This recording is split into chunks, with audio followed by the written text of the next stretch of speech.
What's going on, guys? Welcome back to my fully hectic turbo R31 build. Today I'm looking at trying to sort out some hot side things. I got a manifold, which is awesome. So I got this actual VL turbo cast manifold, which funny story about this, Rex and I actually had one of these. We sold it like probably 2 months ago, maybe a little bit more, to a kid who had a VL. He was stoked to buy it. We sold it for 150 bucks. We were like, when are we ever going to use like a low mount low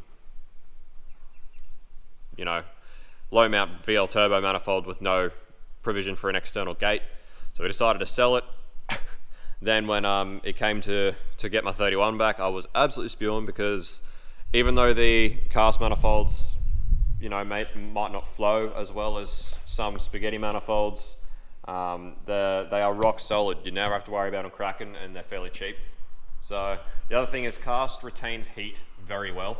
So what they lack in flow, they make up for in how much heat they retain. Obviously heat is energy, and if you can retain it in your manifold, it retains it in the turbo, and you get a lot more energy through the whole system. This is why most people heat wrap stuff. So anyway, I was spewing that I sold that because this is perfect for my setup, because I'm not running big pressure, I'm not running big turbo. It's pretty mild, and I just want something that's just dead reliable, that I don't have to worry about cracking. So I was spewing that I sold one for 150 bucks because I thought for sure I'd never be able to find one for that price again. And lo and behold, $150 I picked this up for. So absolutely stoked to grab this. So, but obviously I had planned on going external gate. And the VL turbo manifold is actually a split entry, so these are actually split, which means you can't really just whack a gate anywhere on the manifold that's going to be good. You pretty much have to put 2 pipes out to a gate there, or something like that. Basically, there's not really a lot of ways to make it work. So the other thing is that this is the turbo I'm using. This is my TO4E T3 T4 eBay butcher spec.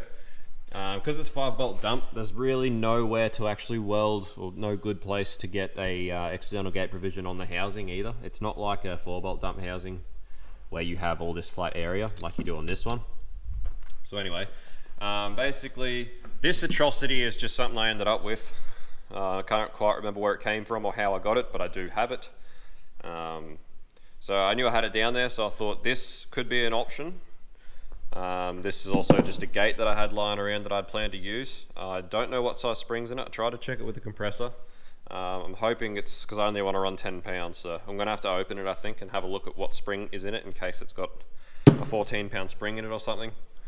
So basically it could run something like this. Could potentially work. I won't know for sure until I get it like actually in the car and see how much room there is. Like, it's fairly atrocious, but angle that up and then bring the screamer around this side and down, or if there's enough room, could face it down and try and just get the gate straight into the dump, because I am going to plug it in just so I don't have issues, and I want to drive Archie and that sort of thing, so I don't really want a screamer. So it'll get plumbed in. So this is a pretty atrocious big setup, but it should be effective. I don't particularly like the idea of having an extra T3 gasket. For those of you who have been following me for a while, you probably know that I used to always have issues with T3 gaskets on my old setup, always blowing out. That's how I actually set my car on fire at short track. So it's not too bad. It's just if I do run this setup, I'll be making sure I get some very good multi-layer steel T3 gaskets for these, because I do not want to have to be changing these, especially on a low mount setup in the car. So the other option is this is just another housing I had laying around, a rear housing. It looks to be about the same size. I'm pretty sure that this is just a RB25 standard rear turbo housing. So this is an actuator. I'm not actually sure how much, if it's a stock actuator, how much they ran stock. I'll have to look that up when I get enough internet service. But yeah, the other option I've been thinking is to put this rear housing on the turbo and potentially just go to an internally gated setup. So switch it up to an internally gated setup, and if I have to, I could buy just a new internal gate actuator. This sort of eliminates this grossness. Obviously eliminates the need for an external gate. So it does sort of simplify things a bit, which is good, because this is what I sort of want with this build, is simpleness or simplicity. So this is just some options I'm having a look. I've got to actually see if this housing's going to fit. And it looks to be about the same. But they're both very small housings. It's both got to be very, very responsive. But that's sort of the only thing I'm a bit worried about, is the fact that the housings are so small. I don't know if an internal gate is going to be good enough to control boost, because if you got all this RB30 exhaust goodness coming into this tiny housing with this tiny gate port, that's sort of not massively good priority flow. I don't know, just to me it seems like I may have boost control issues. So I'm thinking, even though this is gross, it might be the way to go. The other option is to try and buy another cheap rear housing that's maybe a 4-bolt, and maybe have some way to put a provision for a gate on it. So I don't know. Alrighty, so just having to play around with this. I've just loosened the housing so I could clock this turbo. And there's actually no way for it to fit on this manifold straight on with this compressor housing. This compressor housing fouls on the manifold every way that it's clocked. There's no way I can clock it around it. So you can see it's fouling that much, which is a bit more than I think a simple gasket is going to be able to take up. So that being said, obviously this must be I suppose a fairly common issue with people who run VL turbo manifolds. I'm assuming a lot of you guys, because there are a lot of guys out there running fairly big turbos with them. So I wonder how they get around of that. I suppose with a bigger, if you had a longer rear housing, it might be alright. But anyway, that's not going to work with this setup. So that pretty much means I am going to have to be running this. So hopefully it fits in the car, because it doesn't look like I've got a lot of choice at the moment. So yeah, next thing's going to be then is I'll open up that gate and see what springs in it. Also guys, just in case you were wondering about the music in the videos lately, basically I'm starting to get to I suppose the end of the YouTube music library as far as the music goes. So I've sort of just been using whatever. I don't really want to use any music apart from YouTube. If you follow Taylor Ray, you would have seen the issue he had with copyright lately. The way the YouTube copyright works, I'd rather just not have to deal with it at all. It's a lot easier just to use their music. So for this video, I'm trying not to do any real time lapse because there's nothing super important that I'm showing you, and that way I don't have to put any weird music in. So just bear with me as far as the music for time lapse goes, guys. It's tough. Anyway, I've pulled this gate apart. I actually don't know if this gate is. I'm assuming it's just a Chinese cheapie. I'm sure. So I'm not sure what the spring is. I don't know if there's any real way to tell. There's no markings on it, but it is one spring, which would make me people believe it's probably like a 7 or a 10. I've not pulled many gates apart. Well, I've never personally pulled a gate apart that had a single spring that was more than sort of 10 psi. They usually always go to an extra spring. You just keep adding springs for that sort of stuff. So yeah, so I'm assuming it's 7, sort of 10-ish, which is pretty much what I want. So I'm just gonna run it and hope, and yeah. So I've run into a little bit of a issue with this setup. So just on the bench here, trying to put it together and dummy it up. And you can see here, although this idea is all well and good, there is literally no way to tighten these nuts to get at them. There's no way to get in there to get at them to tighten them up. I can't even do it here on the bench. So let alone how much of a prick this would be going to be once it's inside the car. Obviously being low mount, it's already going to suck trying to get at everything. So if I can't get these undone while it's in the car, that is a very real problem. There's not really any way I can see of cutting off this flange and then sort of extending this pipe anyway, because once you cut off that flange, which is level with those, it's going to be like real hard to get a TIG in there anyway. So, plus the other thing is this is stainless. The whole idea of this whole situation was to get away from stainless because it doesn't crack. So at the moment, I'm really not liking this setup. I'm not liking the idea of going through all the trouble to fab up the exhaust and everything for this current setup. So yeah, it's just not going to work this way. So any guys out there that are running sort of fairly big turbos with just standard VL turbo manifolds, what are you doing for clearance? And at the moment, I'm just going to sort of go and try and get some phone service and do some research into my options and what I'm going to do. Alright, what a bloody saga this has turned out to be. So yeah, lots of research and looking around. So from what I can tell, there's no way that I can get this turbo to clear this manifold enough without a spacer and have this clocked in a pretty decent direction. As you can see, like, this gets lower as it comes around. So if I clock it all the way around to there, it almost does close all the way down on the flange. But obviously it's not going to work if that is clocked towards the motor. So basically the way I see my option to run the T3, T4 or T04E is with a spacer. Now a spacer's going to cost around $100, and the thing I don't like about the idea of having a spacer is that you've still got two gasketed surfaces. You've still got an extra gasket, and to me that's just a real pain in the ass. It's just another place where things can go wrong, things can leak, you know, not ideal.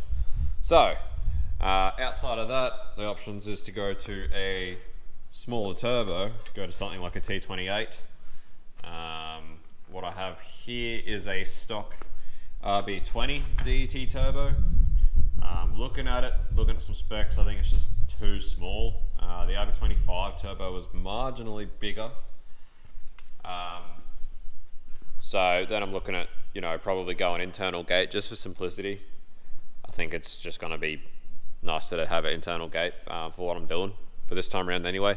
The fact is, if I get to a point where I really want to make more power with the 31, it's going to get a whole new hot side anyway. So it'll get a new manifold, and at that point it'll all be refabbed, new turbo. So the way I see it is what I'm doing now really only needs to get me to 10 PSI and, you know, be a safe 10 PSI, because any more than that I'm really going to be looking to redo the hot side. But all I want is just to have a absolutely bulletproof hot side. I just want this car to be absolutely just dead on. I never want to I want to just be able to get in it and just thrash it and hopefully never have to touch it, and just be able to get heaps of seat time and try and get really a lot better at driving. So then the idea is, if I go down to something like a T28, do I then, you know, buy a factory RB25 turbo and rebuild it, or do I just buy a new China T28? So to buy an RB25 turbo, you can usually pick them up for around $50. For a rebuild kit, for ones around about $60, and it's not very expensive. It's just sort of cheap bearings and seals. I might be able to get away with getting it back together without having to balance it, so then I'd have a turbo for around, you know, that $100 or so. Or if I do have to get it balanced, that's like another 140, I think. There's a bloke fairly local that does a balance and an oil test. So then I'm still looking at, you know, like $240, I suppose, to have the turbo rebuilt, balanced on the manifolds. Or I can just buy, you know, another China internally gated one for like $180. So I don't know what to do at this point. I'm just gonna have to think about it. I'm gonna have to sleep on it and try and decide what the hell I'm gonna do. So yeah, I don't know. I suppose the idea of having a genuine turbo, like the Nissan RB25 turbo, the idea is that it's going to be more reliable, but I've never had issues with China turbos, so yeah, I don't know. So I've had a long hard think about it and done a fair bit of research, and I think the best path to go for now is going to be just to buy a new eBay China T28 internal gate turbo. The reason for that being, like I went through all of the stuff that I've got here.